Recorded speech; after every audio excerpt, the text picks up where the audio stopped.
Olá pessoal, tudo bem com vocês? Aqui é o Paulone, sejam muito bem-vindos a mais um vídeo aqui no nosso canal. Se você ainda não é inscrito, se inscreva, deixe o seu like, também nos ajude a fomentar esse assunto nos comentários.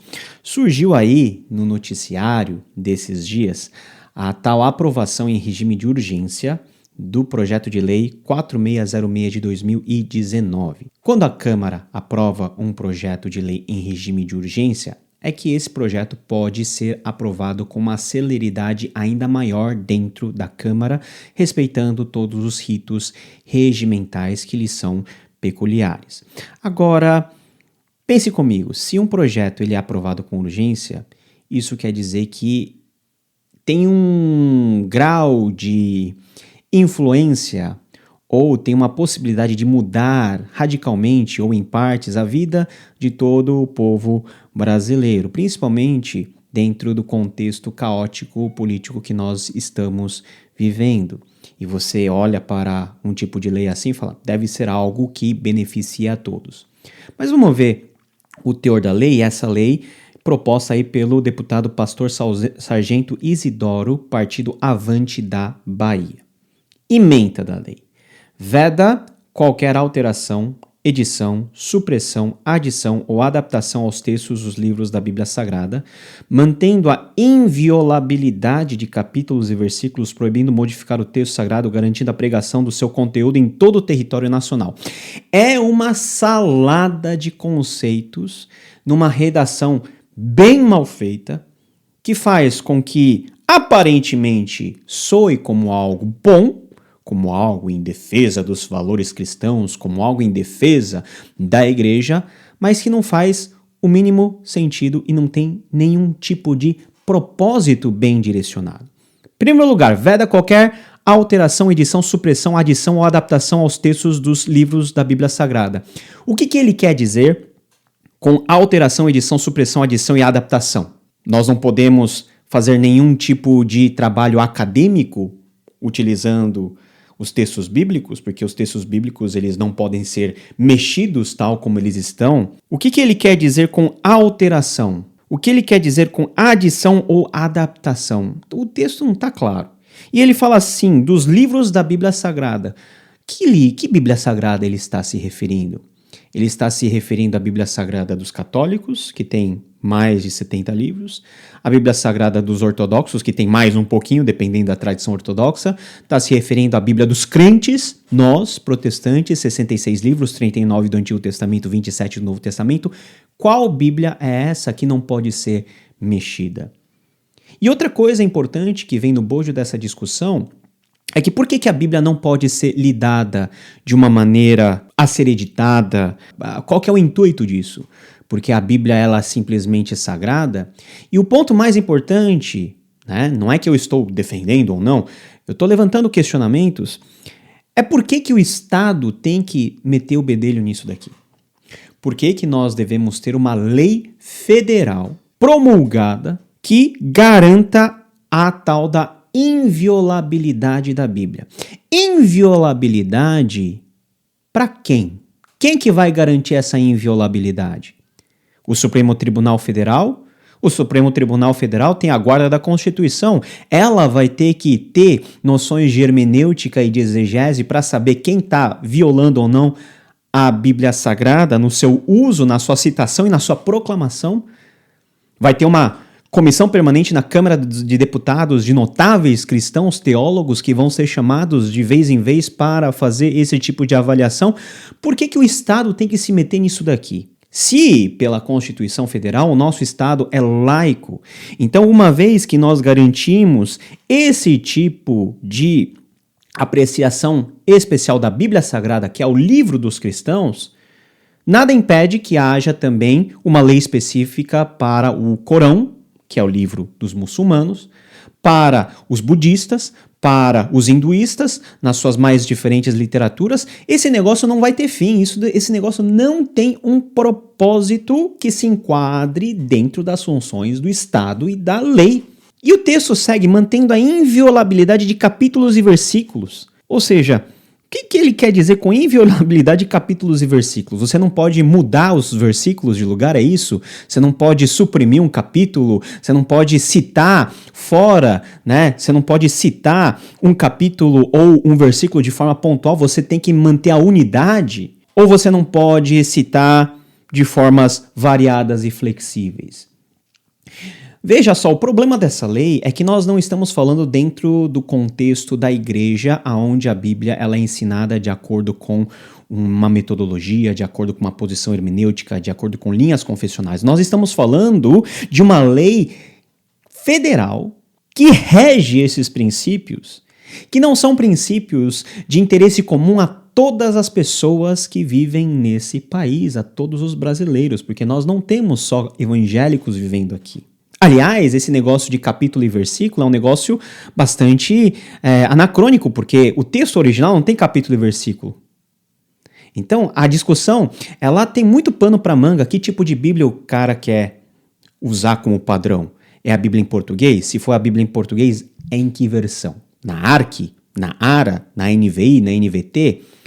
E as diferenças que tem entre elas? Como que você vai discutir? Como que você vai cravar? Não, essa é a versão que é intocável e ela é o padrão de todas as coisas. Então as próprias versões, que nos lugares onde há discordância, ela se torna um objeto a ser extirpado e a ser combatido pela lei, fora as mais variadas possibilidades de citação que eu faço do texto bíblico, que de acordo com o gosto do censor, que é isso que nós estamos falando, ou de acordo com o gosto daquele que vai avaliar, pode subjetivamente falar o seguinte, o uso que aquele cara está fazendo da Bíblia, ela viola a integridade do texto bíblico e nós temos a possibilidade de colocar sanções sobre ele.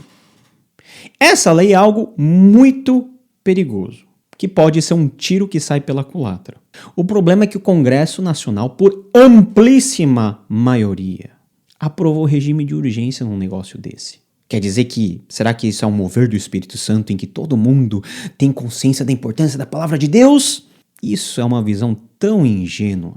E o meu maior temor é que a palavra de Deus, a pregação do Evangelho, esteja sendo utilizada como manobra para que outros interesses, que não os interesses corretos de bem-estar, de promoção, da liberdade, da justiça, outros interesses mesquinhos, eles estejam debaixo da superfície de algo que aparenta ser algo bom e benéfico para os cristãos, mas que não é.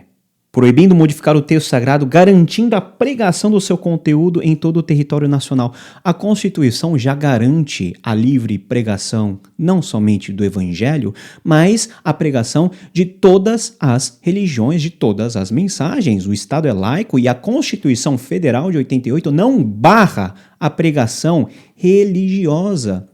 Não precisamos de mais uma lei específica que nos garanta o direito, que já é um direito consagrado, já é um direito que é praticado. E eu posso estar falando com você sobre o Evangelho porque eu estou amparado no meu direito constitucional em falar e pregar de acordo com as minhas convicções religiosas, ainda que sejam particulares, eu posso falar com você. Agora, misturar todas essas coisas em uma maçaroca de uma redação que não tem um mínimo propósito, não tem especificação, não é nada. Isso daqui me parece mais um objeto de demagogia.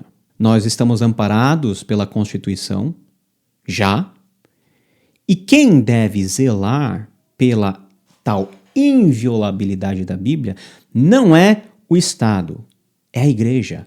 Cada comunidade, cada crente responsável que lê a Bíblia Sagrada e quer ver uma coisa, na minha visão, eu posso estar errado, mas na minha visão, essa lei que está aqui é uma má aplicação da inviolável palavra de Deus que está em Apocalipse. Apocalipse, sim, Apocalipse capítulo 22, versículo 18. Eu, a todo aquele que ouve as palavras da profecia deste livro, testifico. Se alguém lhes fizer qualquer acréscimo, Deus lhes acrescentará os flagelos escritos nesse livro, e se alguém tirar qualquer coisa das palavras do livro dessa profecia, Deus tirará a sua parte da árvore da vida, da cidade santa e das coisas que se acham escritas neste livro. Para mim, essa lei é uma paráfrase muito mal feita dessa porção. É uma tentativa inglória de, por meios legais, tentar cravar e tentar enfiar a goela abaixo uma posição que é uma posição nossa, cristã, mas não é uma posição que todos têm a obrigação de seguir, porque nós vivemos num Estado democrático. Então, eu não posso cercear o direito de outra pessoa de discordar do Evangelho. Nem Jesus o faz. Nós vamos fazer? Nós devemos guardar a Bíblia como livro sagrado, né, como um livro especial da revelação de Deus, mas não nesses termos em que essa lei ela propõe. Muito estranho, muito estranho. Não gostei, achei a redação muito ruim e não vai fazer a mínima diferença esse texto ser aprovado ou não. Foi aprovado em regime de urgência? Vai ser aprovado? Isso é coisa da Câmara. Mas essa lei não vai trazer nenhum tipo de benefício para nós. Aliás, é bem provável que o nome de Cristo e a posição da igreja esteja cada vez mais sendo vilipendiada, porque enxergam cada um de nós como pessoas inflexíveis fundamentalistas que odeiam tudo aquilo que não concorda com os princípios da Bíblia. Podemos até discordar, mas nós não podemos impor. E uma lei que privilegia a guarda de um livro e também privilegia tal inviolabilidade, ok, quem vai dar a última palavra sobre isso? Quem vai falar que num caso teve uma violação e no outro caso não? Qual é a sanção que vai ter aí? Não tem nada escrito. E quer uma dica, já que nós estamos falando de Bíblia e de toda essa questão da recepção, toda essa questão das linguagens, tudo que a Bíblia significa para nós, leia o meu livro aqui, ó. E Deus falou na língua dos homens. Se eu pudesse ter dinheiro, eu mandava para todos os 300 e tantos deputados que aprovaram esse negócio em regime de urgência, só para dizer que eles não precisam gastar tempo com esse projeto. Nós vivemos em um contexto e nós vivemos em uma situação onde tem muita coisa urgente a ser feita. Novamente, deixa eu deixar bem claro, eu concordo e eu afirmo que a Bíblia é um livro que é a palavra de Deus, que é constituído pelas ordenanças de Deus, que é a revelação para a nossa salvação, mas deixa a Bíblia ser tratada como a igreja tratou ela durante 2000 anos. A igreja sabe, cada crente é responsável por isso. Nós não precisamos do Estado vir e emitir uma lei vergonhosa como essa para que tenhamos um respeito pela palavra de Deus.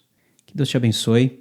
Continue acessando aos nossos conteúdos e, se você quiser conhecer mais dessa palavra de Deus, que é sagrada, que é importante para nós e que ela por si só se defende de todos os seus adversários, leia o meu livro E Deus Falou na Língua dos Homens. Até o próximo vídeo. Tchau, tchau.